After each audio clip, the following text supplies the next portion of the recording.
امام حسین 10-10.5 سال عمر تھی، بچے تھے، مسجد میں آئے، حضرت عمر خطبہ دے رہے، امام حسین آئے تو جناب عمر کے سامنے کھڑے ہو گئے، کہنے لگے عمر نیچے اترو، میرے نانا کا ممبر ہے۔ حضرت علی کہنے لگے حسین یہ کیا کہہ رہے ہو، بیٹھ جاؤ۔ تو حضرت عمر فاروق فرمانے لگے علی آپ نہ بیچ میں ہیں، یہ میرا اور حسین کا معاملہ ہے، آپ نہیں بیچ میں ہیں، آپ ہٹ جائیں، میرا اور حسین کا مسئلہ۔ کیا کہا بیٹے؟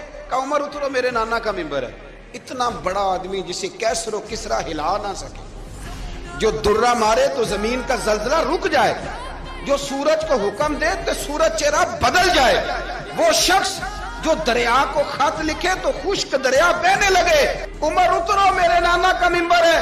فاروق اعظم زمین پہ اتر آئے، ہاتھ باندھ کے کھڑے ہو، کہنے لگے حسین میں اتر گیا ہوں، پتر ممبر تو تیرا ہے یا تیرے نانا کا؟ ختم ہو گئی بات۔ تو حضرت امام حسین کہنے لگے جا کے اپنے نانے کے ممبر پہ بیٹھ۔ تو فاروق اعظم کی چیخ ہی نکل گئی۔